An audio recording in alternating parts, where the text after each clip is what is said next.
Hello मेरे प्यारे बच्चों, स्वागत है आप लोगों का केमिस्ट्री बाय पीसी सर पर। क्लास 11 का some basic concept of chemistry में लेक्चर नंबर 2 है, जिसमें आज हम लोग पढ़ेंगे स्टेट ऑफ मैटर। मैटर के बारे में, केमिस्ट्री क्या है, केमिस्ट्री कहाँ है, क्या काम है केमिस्ट्री का, इसका डिस्कशन मैंने आपको ऑलरेडी बता दिया था। आज हम लोग बात करने स्टेट ऑफ मैटर की, है ना। तो उसकी बात करेंगे। चलिए शुरुआत करते हैं टाइम वेस्ट ना करते हुए। सबसे पहले आपको देखना है introduction to state of matter, उसको देखेंगे कितने टाइप्स के होते हैं स्टेट ऑफ मैटर। सबसे पहले मैटर क्या होता है? Anything that has a definite mass, anything, just second, anything that has a definite mass, है ना, that has a definite mass and occupy some space is called matter. इसका मतलब ये है कि कोई भी वस्तु, है ना, कोई भी वस्तु जो जिसमें क्या होता है, जिसमें एक डेफिनेट मास होता है, एक निश्चित आयतन होता है और निश्चित द्रव्यमान होता है, और कोई ना कोई जगह वो कवर करती है। जैसे पानी का बोतल है, पानी के बोतल में कुछ ना कुछ उसका मास होगा, है ना, डेफिनेट मास होगा, और जहां पे रखेंगे वो पानी का बोतल क्या करेगा, जो है जगह को कवर करेगा, तो उसको हम लोग मैटर कहेंगे। लाइट को छोड़कर, है ना, बाकी सारी चीजें क्या होती हैं, ऑलमोस्ट मैटर ही होती हैं, है ना। पूरे यूनिवर्स में अगर देखा जाए तो anything that has definite mass and occupies some space is called matter. ठीक है। फिर देखिए कॉमन फॉर्म ऑफ मैटर या types of matter. Types of matter, matter होते तो बहुत टाइप के हैं, लेकिन हम लोग तीन जो है कॉमन पढ़ते हैं, सॉलिड, लिक्विड एंड गैस। तीन कॉमन हैं जो हम लोग पढ़ते हैं। अभी और भी मैं बताऊंगा आगे चल के इसी लेक्चर में कि और कौन कौन से टाइप्स के मैटर होते हैं। तो तीन इसमें होते हैं, सॉलिड, लिक्विड एंड गैस। इसके बाद आ जाइए एक एक करके हम लोग देखेंगे प्रॉपर्टी क्या क्या है, कि कौन कौन सी प्रॉपर्टी सॉलिड की, कौन सी प्रॉपर्टी होती है, कौन सी प्रॉपर्टी लिक्विड की होती है, कौन सी प्रॉपर्टी गैस की होती है। तो अगर देखा जाए शेप की बात करें, किसकी बात करें, सबसे पहले शेप की बात करें। ठीक है। तो शेप इसका क्या होता है, डिफिनिट शेप होता है। इसका क्या होता है, डिफिनिट शेप। किसका, सॉलिड का शेप कैसा होता है, डिफिनिट शेप होता है। लिक्विड का डिफिनिट शेप नहीं होता है, और गैस का भी शेप जो है डिफिनिट नहीं होता, मतलब निश्चित जो है उसका आकार नहीं होता है, आकार निश्चित नहीं होता है। लेकिन सॉलिड का होता है, लिक्विड का नहीं होता, और गैस का नहीं होता है। ठीक है। वही बात किया जाए वॉल्यूम का, स्पेसिफिक वॉल्यूम का, स्पेसिफिक वॉल्यूम का, तो वॉल्यूम भी इसका क्या होता है, स्पेसिफिक होता है। इसका भी निश्चित होता है, लेकिन इसका वॉल्यूम निश्चित नहीं होता, मतलब आयतन जो होता है वो निश्चित नहीं होता है, अनिश्चित होता है। ठीक है। तो आई होप ये दोनों बातें आपको समझ में आई हों। इसके बाद और भी प्रॉपर्टीज हैं इनके। एक तो इंट्रामॉलिक्यूलर फोर्स ऑफ अट्रैक्शन की बात करें तो इनमें बहुत ज्यादा स्ट्रांग होता है, एक दूसरे को पकड़ के रखते हैं, सॉलिड एक दूसरे को पकड़ के रखते हैं। वहीं लिक्विड का देखा जाए तो बहुत ज्यादा वीक होता है ना। इतना वीक होता है, आपने देखा होगा कि पानी भी थोड़ा सा आप जहां भी रखेंगे वो थोड़ा सा क्या होगा, फ्लो करेगा, फ्लो कर जाएगा, है ना। लेकिन गैस देखेंगे जैसे वो थोड़ा सा आप उसको छोड़ेंगे वो एटमॉस्फेयर में निकल जाएगा। तो इसमें बहुत weak intramolecular force of attraction होता है, और सॉलिड में बहुत strong intramolecular force of attraction होता है। आई होप ये बात समझ में आई हो। इसके बाद बात करें पैकिंग की, तो पैक बहुत ज्यादा होते हैं, बहुत पास पास में होते हैं, क्लोजली पैक्ड होते हैं, है ना। क्या होते हैं, क्लोजली पैक्ड होते हैं। यहाँ पे अगर लिक्विड की बात करा जाए तो थोड़े से ये क्लोजली पैक्ड नहीं होते, इनमें इनका इंट्रामॉलिक्यूलर जो स्पेस होता है वो ज्यादा होता है। यहीं अगर गैस की बात किया जाए तो उनके बीच में बहुत ज्यादा स्पेस होता है, इनके बीच में जो खाली स्थान है वो बहुत ज्यादा होता है। तो ये पिक्चर आप देखिए, और इस पिक्चर से आप लोग आइडिया लगा सकते हैं कि कौन से जो है सॉलिड होते हैं, उनमें जो स्पेस होता है या पैकिंग जो होता है किसमें ज्यादा होता है, किसमें कम होता है। तो ये क्लोजली पैक्ड होते हैं, ये लूजली पैक्ड होते हैं। इसमें वेरी लूजली मतलब बहुत दूर दूर इनके जो मॉलिक्यूल्स होते हैं, एटम्स होते हैं, आयंस होते हैं, बहुत ज्यादा दूर दूर होते हैं। ठीक है। इसके बाद बात करें, है ना, तो अब आपने देखा होगा कि इसी प्रकार आपने देखा होगा आइस, आइस एग्जाम्पल के तौर पे आइस को देखिए, बहुत ज्यादा पास पास में होते हैं, तो बहुत ज्यादा ऐसे पास टाइप का, बहुत सॉलिड टाइप का वो जो स्ट्रक्चर बनता है बहुत पास पास होने की वजह से। वाटर आप देखेंगे, वाटर थोड़ा थोड़ा दूर दूर होते हैं, देखिए थोड़ा थोड़ा पास होते हैं, इसमें स्पेस बहुत कम है, इसमें स्पेस बहुत कम है, इसमें स्पेस बहुत ज्यादा है ना। अगर स्ट्रीम की बात करें तो इसमें तो बहुत ज्यादा, और यहाँ सब ढेर सारे होंगे ऐसे ऐसे करके, इनमें तो बहुत ज्यादा स्पेस होता है, बहुत ज्यादा स्पेस होता है ऐसे करके, ठीक है। तो ये बात होता है किसका, क्लोजली पैकिंग का या पैकिंग एफिशिएंसी का, है ना। इसी प्रकार आप सॉलिड का एक और देख सकते हैं कि 4 गेंद देखे होंगे, बहुत कम स्पेस होगा, ऐसे रखेंगे, ऐसे अरेंज करेंगे, कुछ ऐसे अरेंज करेंगे थोड़ा सा स्पेस बढ़ जाएगा, ठीक है, ऐसे अरेंज करेंगे थोड़ा सा जो है और ज्यादा बढ़ जाएगा। ये फोर्स ऑफ अट्रैक्शन की बात हो रही है, फोर्स ऑफ अट्रैक्शन ज्यादा पास पास में होने की बात हो रही है, ठीक है। इसके बाद बात करें डेंसिटी की, तो डेंसिटी इनका बहुत ज्यादा हाई होता है ना। आपने देखा होगा कि जो आइस होता है, आइस है ना, वो वाटर के ऊपर फ्लो करता है, वाटर के ऊपर क्या करता है, फ्लो करता है। क्यों करता है, बिकॉज ऑफ डेंसिटी। इसकी डेंसिटी क्या होती है, हाई होती है ना, इसकी डेंसिटी क्या होती है, हाई होती है। लेकिन लिक्विड की क्या होती है, लिक्विड की डेंसिटी थोड़ा सा कम होती है, किससे, सॉलिड से, है ना। Low density, low density, density than solid, than solid, ठीक है।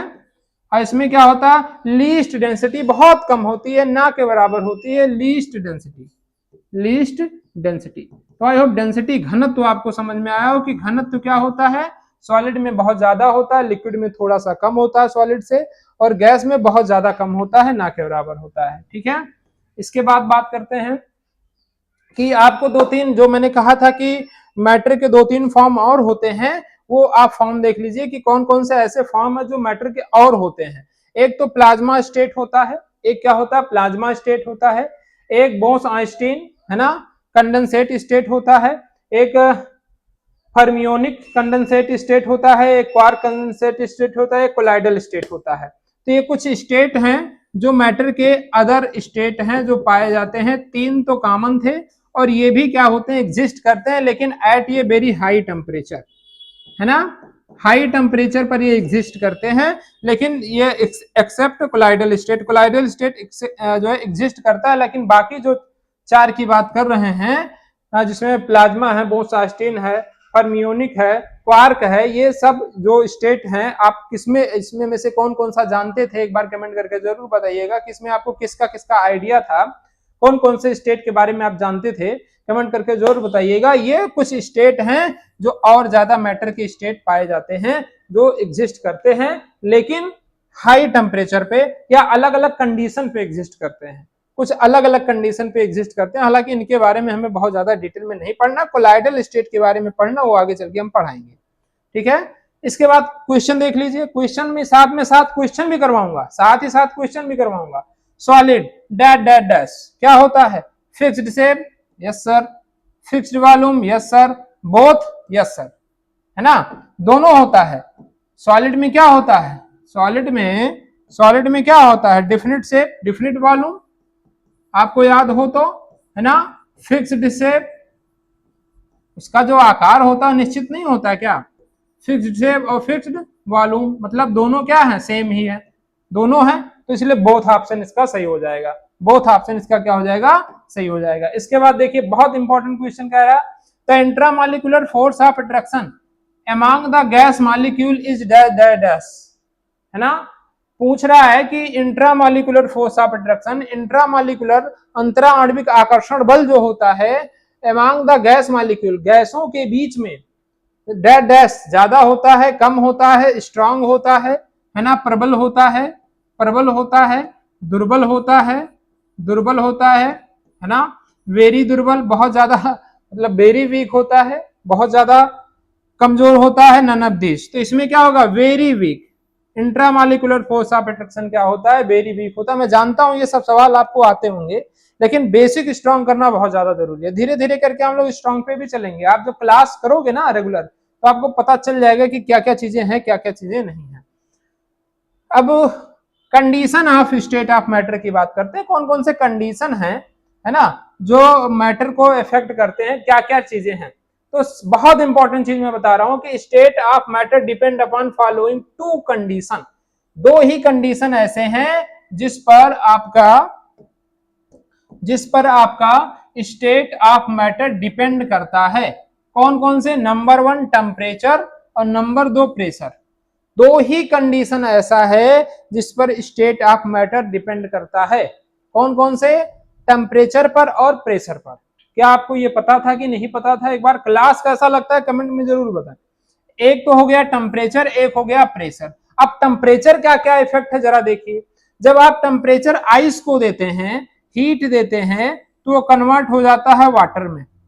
बच्चों किस में कन्वर्ट हो जाता है? वाटर में। जैसे ये हीट पाता है, जैसे ये हीट पाता है, किस में कन्वर्ट हो जाता है? वाटर में। और वाटर को जैसे ही आप हीट देते हैं, ये वेपर में कन्वर्ट हो जाता है, स्ट्रीम में कन्वर्ट हो जाता है, वाष्प बन जाता है बच्चों, वाष्प बन जाता है। तो आप पूछ सकते हैं कि ऐसा क्यों होता है कि सर टेम्परेचर देने पर ये सॉलिड से ये सॉलिड स्टेट है, ये क्या है? सॉलिड स्टेट है। ये हमारा क्या हो गया? लिक्विड स्टेट हो गया। क्या हो गया? Liquid state. ये हमारा गैस स्टेट हो गया। तो ऐसा क्या होता है कि सॉलिड हीट देने पर, टेम्परेचर देने पर सॉलिड से लिक्विड, लिक्विड से गैस में कन्वर्ट हो जाता है? तो उसका रीजन है kinetic energy of the molecule increases. इसका मतलब क्या है? इसका रीजन क्या है? इसकी जो काइनेटिक एनर्जी है, जो गतिज ऊर्जा है, वो इंक्रीज कर जाती है बच्चों। वो गतिज ऊर्जा क्या कर जाती है? इंक्रीज कर जाती है, बढ़ जाती है। इसी वजह से क्या होता है, क्योंकि चूंकि आपको पता होना चाहिए कि जो काइनेटिक एनर्जी है, काइनेटिक एनर्जी वो सॉलिड का सबसे ज्यादा होता है, सॉरी गैस का सबसे ज्यादा होता है, गैस का सबसे ज्यादा, उसके बाद लिक्विड का, उसके बाद सॉलिड का, उसके बाद सॉलिड का। तो ये आपको आई होप पता होना चाहिए, है ना। तो आई होप टेम्परेचर का क्या इफेक्ट पड़ता है वो आपने देखा कि टेम्परेचर देने पर काइनेटिक एनर्जी, गतिज ऊर्जा बढ़ जाती है, जिससे सॉलिड से लिक्विड, लिक्विड से गैस में कन्वर्ट हो जाता है। अब प्रेशर का क्या प्रभाव पड़ता है जरा देखिए। प्रेशर में मैंने एक एग्जांपल के तौर पे ले लिया है सिलेंडर टाइप का, है ना, जिसमें मैंने एक पिस्टन लगा रखा है। पिस्टन का काम क्या होता है? उसको दबाने का, प्रेशर बढ़ाने का काम क्या होता है? जैसे आप पिस्टन को बढ़ाओगे तो पिस्टन को बढ़ाने का मतलब प्रेशर बढ़ेगा। डाउन टूवर्ड पिस्टन मूवमेंट जब करेगा तो जाहिर सी बात है कि जब किसी चीज को आप दबाओगे, है ना, पिस्टन से किसी चीज को दबाओगे तो क्या होगा? प्रेशर नीचे की ओर बढ़ेगा, और जिससे क्या होगा? प्रेशर आपका इंक्रीज करेगा, है ना। और जिससे होगा क्या कि जब बहुत ज्यादा इंक्रीज करेगा प्रेशर, तो कण जो होंगे, जो एटम्स होंगे, जो मॉलिक्यूल्स होंगे, वो पास पास में आएंगे बच्चों, वो पास पास में आएंगे, जिसकी वजह से जो फोर्स ऑफ अट्रैक्शन है वो बढ़ जाएगा। फोर्स ऑफ अट्रैक्शन क्या होगा? बढ़ जाएगा बच्चों। Force of attraction, force of attraction क्या होगा? बढ़ जाएगा। फोर्स ऑफ अट्रैक्शन इंक्रीज कर जाएगा मेरे प्यारे बच्चों। क्या करने पर? प्रेशर बढ़ाने पर। तो दो बातें आपको समझ में आई होंगी कि टेम्परेचर बढ़ाने पर काइनेटिक एनर्जी बढ़ेगी, टेम्परेचर बढ़ाने पर काइनेटिक एनर्जी बढ़ेगी, और प्रेशर बढ़ाने पर, प्रेशर बढ़ाने पर क्या बढ़ेगा? प्रेशर बढ़ाने पर फोर्स ऑफ अट्रैक्शन बढ़ेगा, है ना। फोर्स, ओहो, force of FO, force of attraction बढ़ेगा। तो ये बात आपके समझ में आ रही है कि नहीं आ रही है? टेम्परेचर बढ़ाने पर काइनेटिक एनर्जी बढ़ेगी, है ना, और प्रेशर बढ़ाने पर क्या बढ़ेगा?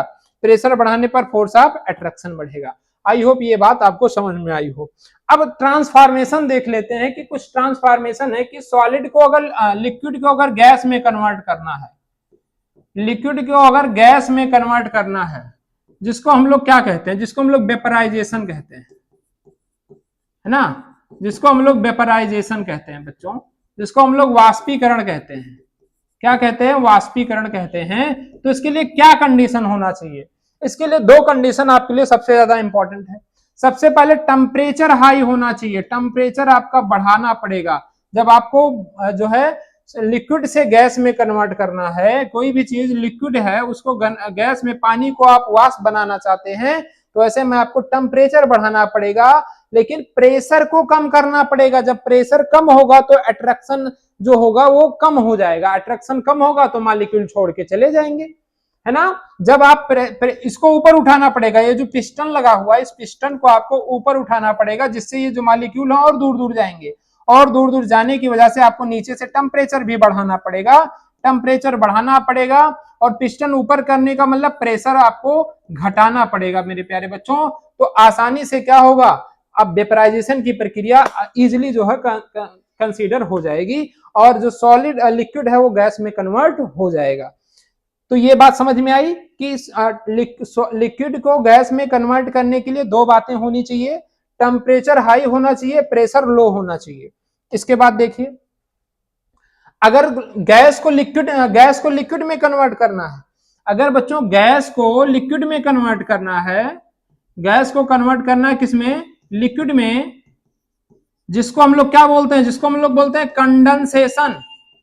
कंडेंसेशन बच्चों क्या बोलते हैं, कंडेंसेशन। जब गैस लिक्विड में कन्वर्ट होता है तो उसको कंडेंसेशन बोलते हैं। उसके लिए दो बातें बहुत ज्यादा इंपॉर्टेंट हैं। पहली बात तो समझिएगा कि कंडेंसेशन, अच्छा ये क्या है, इसकी काइनेटिक एनर्जी ज्यादा है, इसकी काइनेटिक एनर्जी कम है। तो ऐसे में ये होगा कि काइनेटिक एनर्जी कम होने का मतलब कि मॉलिक्यूल बहुत पास पास में है, पास पास आएंगे, और गैस की मॉलिक्यूल थोड़ा दूर दूर है। तो ऐसे में क्या करना पड़ेगा, हमें टेम्परेचर को घटाना पड़ेगा प्यारे बच्चों, टेम्परेचर को घटाना पड़ेगा और प्रेशर को बढ़ाना पड़ेगा। प्रेशर को क्या करना पड़ेगा, बढ़ाना पड़ेगा। मैं ऐसे क्यों कह रहा हूं, आपको पता है कि जब टेम्परेचर को हम लोग बढ़ाते हैं तो ऐसे में काइनेटिक एनर्जी बढ़ती है, और हमें काइनेटिक एनर्जी को कम करना है, तो जाहिर सी बात है टेम्परेचर को घटाना पड़ेगा। और जब हम लोग प्रेशर को घटाते हैं, अब बढ़ाते हैं, तो फोर्स ऑफ अट्रैक्शन बढ़ता है। तो जाहिर सी बात है, हमें अगर लिक्विड में कन्वर्ट करना है तो ऐसे में हमें प्रेशर को बढ़ाना पड़ेगा और टेम्परेचर को मेरे प्यारे बच्चों घटाना पड़ेगा, और जिससे हमारा कंडेंसेशन की प्रक्रिया इजीली कंसीडर हो जाएगी। आई होप आपको ये बात समझ में आई हो। नेक्स्ट देखते हैं। अब देखिए सवाल आ गया, दो सवाल आपके सामने मैं लेकर आ रहा हूं। State of matter depend upon क्या, टेम्परेचर पर, प्रेशर पर, बोथ। तो जाहिर सी बात है, अभी मैंने बताया बोथ, दोनों पर, है ना। State of matter depend upon both, दोनों पर निर्भर करता है स्टेट ऑफ मैटर, ठीक है। इसके बाद अगर बात किया जाए, देखिए बहुत अच्छा सवाल है, सवाल आपको देखेंगे तो आपको टफ लगेगा। यही सवाल है जो इजीली होते हैं और आपसे नहीं हो पाते, और आपको लगता है कि सर ऐसे कैसे गलती हो गई। कह रहा transformation of liquid to gas occurs at, transformation of liquid to gas occurs at, है ना। जब आप लोग लिक्विड को गैस में कन्वर्ट करते हैं तो उसके लिए कौन सा कंडीशन होना चाहिए, टेम्परेचर हाई होना चाहिए, प्रेशर भी हाई होना चाहिए। बताइए, आप लिक्विड से गैस में कन्वर्ट कर रहे हैं प्यारे बच्चों, लिक्विड से गैस में कन्वर्ट कर रहे हैं, तो उसके लिए आपको पता होगा कि लिक्विड की काइनेटिक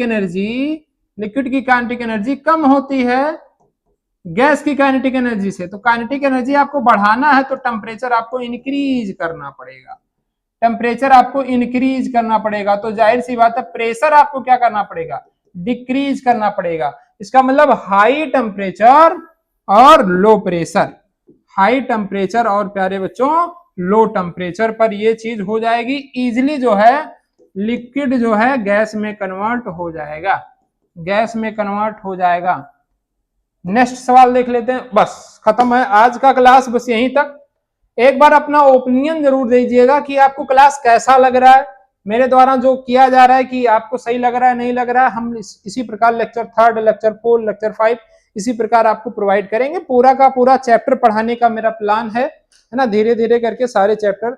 अब ज्यादा बच्चे जुड़ जाएंगे तो मैं इसको लाइव में कन्वर्ट कर दूंगा, इस क्लास को लाइव में कन्वर्ट कर दूंगा मेरे प्यारे बच्चों। तो इसलिए आप लोग अपना कमेंट में जरूर बताइएगा कि आपको क्लास कैसा लग रहा है, और अपने मित्रों के पास शेयर जरूर करिएगा, है ना, अपने मित्रों के पास शेयर जरूर करिएगा। बाकी थैंक यू सो मच, मिलते हैं फिर।